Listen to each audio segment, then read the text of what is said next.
The UFC has always made it a point to be first and be at the forefront of things, then on top of technology. Things have changed, so mouth guards have improved, fight shorts have improved, but the glove is the one thing that has been stagnant for a while. There's a pretty interesting history with the glove, and it actually goes back to UFC 1 and Art Jemerson when he walked in with a singlet boxing glove. That glove is really working against Art because he can't grab. When UFC started, gloves were optional. There they go. Look at that. Ken looks totally in control. Feeling very confident right now. Melton Bowen was the first person to feature what we now recognize as the modern-day MMA fingerless glove at UFC 4. The only thing he's got different from former boxers is that he's wearing gloves that allows him to grab. The gloves became mandatory at UFC 14 in 1997.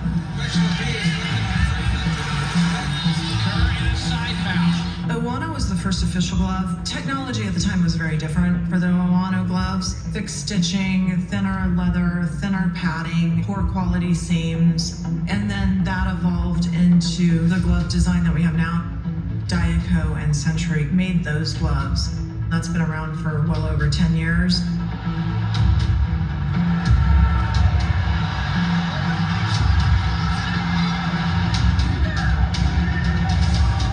Technology has advanced, so looking at the glove, we were looking at everything from the standpoint of where are we and where do we want to be. So can we reduce eye pokes? Can we reduce hand breaks? Can we reduce lacerations and cuts and make it more comfortable for the athlete? So there was a set of goals going into this glove redesign. When we started looking for partners, we wanted someone who was not going to be buried in their preconceived notions of what the glove should be, but would look at it with an open mind and say, what are the science and data telling us? What is the engineering offer to the glove? We knew we needed to find the right company to work with us on this project, and we ended up selecting VIIS. VIIS is a company that was founded basically to make a difference in football by really looking at out-of-the-box thinking on how we could better protect head injuries. This team in Seattle is focused on impact mitigation for football helmets and shoulder pads, and now actually even into baseball protection. UFC came to us with an approach of really looking at a glove really at a start-over point. Not trying to evolve the glove they have, but really looking at what would be the best glove for their sport and how we can improve it.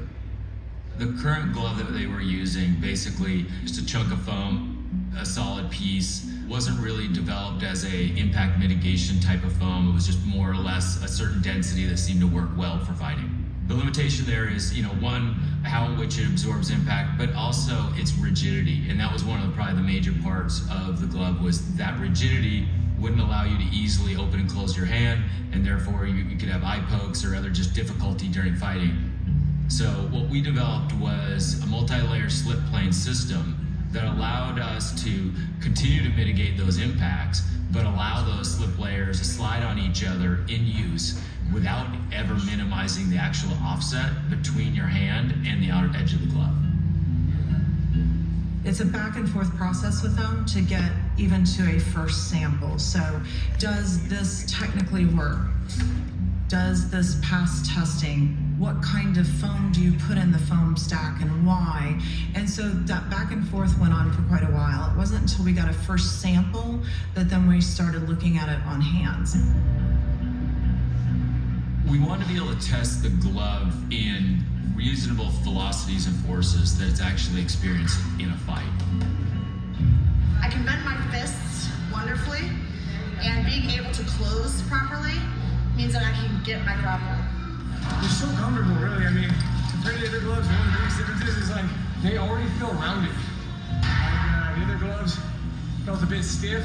We actually went to the UFC, worked with fighters, actually had them impact load cells and high pressure systems to basically bring that back to our lab and correlate that here. Once we felt like we had passed the laboratory test that we wanted to pass, we had passed the feedback that we had gotten from the actual UFC team. That's a lot better than being stretched. We were now able to actually put together samples with the factory that could actually be used in a real fight. We were comfortable that we had a glove that functioned, fit, and did what we wanted to do. We then moved into testing with Contender Series. This is the world's most exciting job interview. It is Dana White's Contender Series.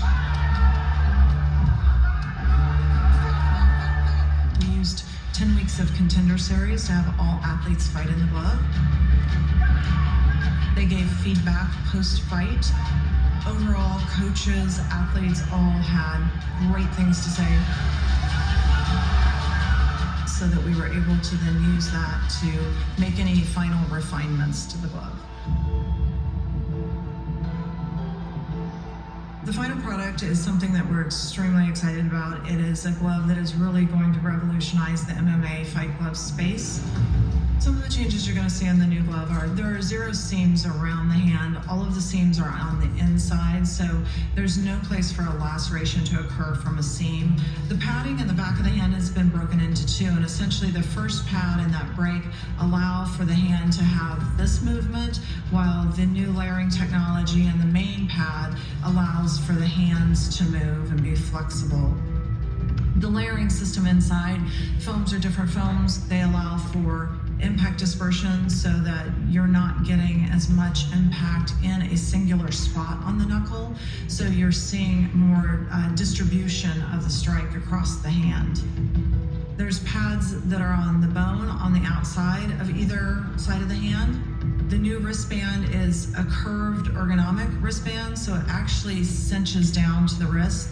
There's no more room to put your hand down in the actual glove. And then it's a cross-function cinch, so it also allows for that tight custom fit to be exactly how the fighter wants around their wrist and provides some wrist support. The finger holes used to be cut straight across the finger. We've now cut that down at an angle so that there's no bulk under the finger, which is allowing you to close your hands and not fight against the leather in the hand. Cool feature of the new glove is that the primary glove has gone from black to gunmetal metallic color, and then we have broken that out into multiple colors depending on what we're using it for. The gunmetal, that is the primary that will be in the octagon for all fights except for championship rounds. And in championship rounds, there's a brand new gold glove. That gold glove has a slight octagon pattern in it, and so elevated and premium for the championship rounds. There's also a tough glove, a Dana White Contender Series glove, and then a red glove for things like Road to UFC. What we wanted to do with this was create a journey for the athlete. So you might start in the red glove, you might start in the Contender Series glove, but until you make it to the UFC, you're not wearing the UFC glove. As subtle as it may seem to some, there is a lot that has changed in this glove to improve it for the athletes and make it more comfortable function for them. So really, really excited about this.